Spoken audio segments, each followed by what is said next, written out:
Bom, hoje nós vamos continuar naquela batida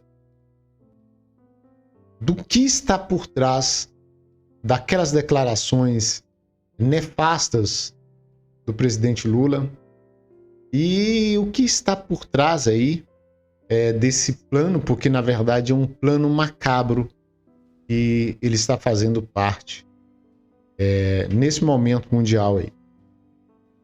Otávio Facca, ele esclarece da forma que qualquer um entende e explica que Lula, exatamente isso, tem um plano. Ele está fazendo isso seguindo um roteiro. E eu até acrescento, esse pessoal que está por trás de tudo isso já tentou até usar a Venezuela como boi de piranha. Nós vimos aí recentemente a tentativa da Venezuela de anexar Guiana. E parece que não deu muito certo porque arrefeceu tudo lá. Agora é a vez do Brasil. O ataque dos terroristas em Israel faz parte desse plano. E a reação de Lula colocando o Brasil no cenário de guerra lá no Oriente, atraindo uma sanção para o Brasil. É isso que provavelmente vai acontecer. Se juntando aí aos terroristas, ao Irã, né? E toda aquela turma que não tem apreço pelo mundo livre. E é uma estratégia. Essa é uma estratégia. Segundo o próprio Lula. Mas a gente sabe que não é ele, né? O Lula, quem está dando as cartas. A gente sabe muito bem disso. A gente sabe que ele é apenas um anão, é apenas um joguete ali, um jogador. O Lula e o PT, que quer se perpetuar no poder, e eles não esperam que tenha mais eleições livres, né? E eles contam com esses poderosos que estão por trás para garantir exatamente isso que ele pretende fazer aqui no Brasil. Então não haverá mais eleições no Brasil? Não é disso que eu estou falando. Eleição até a China, na Rússia, na Venezuela, em Cuba.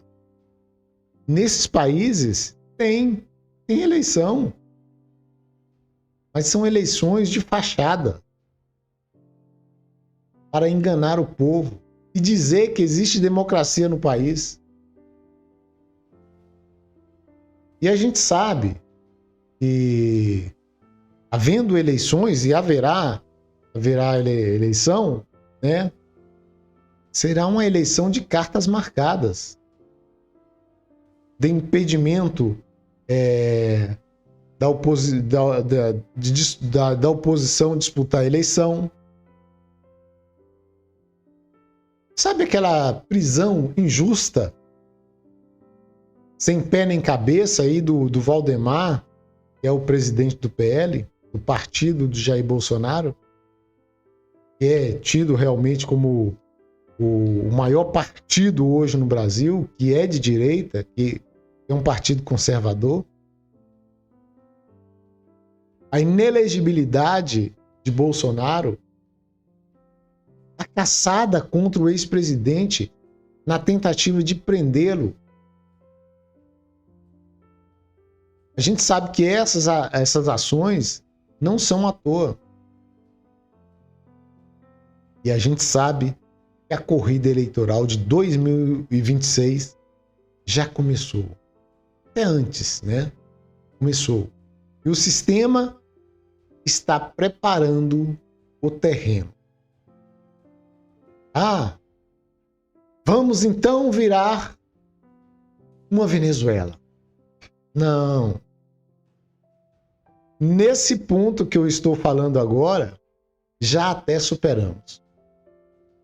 Eu posso estar errado, mas as consequências do que está acontecendo hoje no Brasil, se nada for feito o mais rápido possível, serão trágicas para todos nós brasileiros, e isso com certeza não vai demorar. Não vai chegar até 2026 para a gente sentir esse problema. Acredito que os próprios integrantes hoje do STF, aí com raríssimas exceções, raríssimas mesmo, tentem, já faz parte de todo esse processo e não tem mais volta, de todo esse plano, né? Como eu disse, o Otávio Facca, falou muito bem, esclareceu com simplicidade e resumiu basicamente aquela minha última matéria sobre esse mesmo assunto. E nós vamos ouvi-lo. Mas antes dê seu like, compartilha bastante esse vídeo e se inscreva no canal. Então é isso.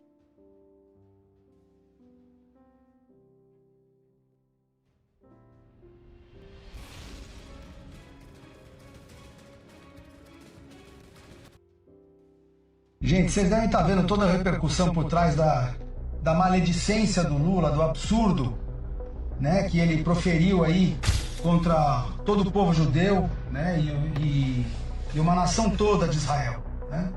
Colocou eles nivelados com o nazismo, que foi quem perseguiu e matou 6 milhões de judeus. Então ele basicamente chamou Israel, né, o seu povo, o seu governo, de nazista. Chamou as vítimas de agressores. Então, assim, a parte do fato de que a esquerda sempre inverte tudo, tá? Então, assim, sempre inverte a vítima com o agressor, não é esse o ponto. O ponto é que o Lula está sendo tratado como se ele fosse um louco, como se ele fosse um insano que está lá balbuciando asneiras. Mas não é, eu já disse isso numa oportunidade e vou repetir. Ele não está fazendo isso porque perdeu a cabeça, porque é insano, porque está desequilibrado. Ele tem um plano por trás. Aí ele foi levado ao poder, você sabe por quem, né? Inclusive foi declarado aí. E ele hoje precisa buscar apoio geopolítico com os déspotas que são os, digamos assim, os heróis dele, né? Ele vai buscar apoio com a Rússia, vai buscar apoio com a China, para permanecer no poder. Por quê? Porque a elite globalista que colocou o Lula de volta, essa elite tinha uma preferência, não era o Lula. A preferência deles era o Chuchu. Só que Chuchu não tinha nem chance, não pontuava nem 5% na pesquisa. Então eles tiveram que soltar o Lula e botar o Lula na corrida para poder justificar, porque o Chuchu não teria nem como justificar um segundo turno, né? Então, hoje, o Lula, a gente já viu ele na Europa apanhando da União Europeia, já viu ele apanhar do Biden, apesar do Biden ser um velho senil. Os interesses por trás do governo Biden e por trás da União Europeia são diversos dos interesses, né, da Rússia e da China. Então, o Lula já sabe que para ele ficar no poder, ele vai precisar lamber as botinas da Rússia e da China bem mais. Então ele já, como parte desse plano para fazer isso, ele está agora num claro ato, né, que eu gosto de chamar de falta cavada, né? Ele quer provocar Israel a ponto com ofensas gravíssimas, né, fora as ofensas e a minimização e a banalização que ele faz do Holocausto. Fora isso, ele está provocando uma nação inteira e o governo de Israel para que tenha uma reação diplomática, que é o que acaba de acontecer, né? Porém, ele está provocando uma reação para depois poder ele se mover adiante num rompimento de relações com Israel. É isso que está acontecendo. É como um jogador de futebol, um jogador agressivo no campo de futebol. Ele não faz a falta diretamente, ele dá um pisão no pé, um pontapé na canela, uma canelada no jogador adversário, para que num reflexo de reação o jogador, sei lá, empurre, né, de volta o agressor, e aí esse agressor se joga no chão, se vitimiza e olha para cima e pede pro juiz, expulsa ele, né, e pede o cartão vermelho. Então ele está fazendo exatamente esse jogo. E nós, como brasileiros, principalmente quem está no poder político hoje, quem tem a oposição política a esse governo, tem que parar de tratar esse cara como um senil, ou como um louco, ou como um insano. Ele tem um plano, ele está levando esse plano adiante, ele está fazendo isso para se aproximar mais da Rússia e da China. Se a gente rompe relações com Israel, nós vamos sofrer sanções da União Europeia, vamos sofrer sanções dos Estados Unidos. E é o que ele quer, porque aí ele consegue se aproximar o governo brasileiro do eixo russo-chinês. E o que acontece depois? A gente vai ficar numa desgraça pior ainda que nós já estamos. Então, um recado para quem estiver em Brasília, para quem estiver hoje com oposição organizada, tem que atacar esse plano maligno dele. Esse plano é um que vai piorar ainda mais as condições de vida do brasileiro, que nós vamos sofrer sanções mundiais. Mas ele quer isso, ele quer estar jogando o Brasil de propósito para esse lado. Essa é a minha visão, eu estou compartilhando com vocês.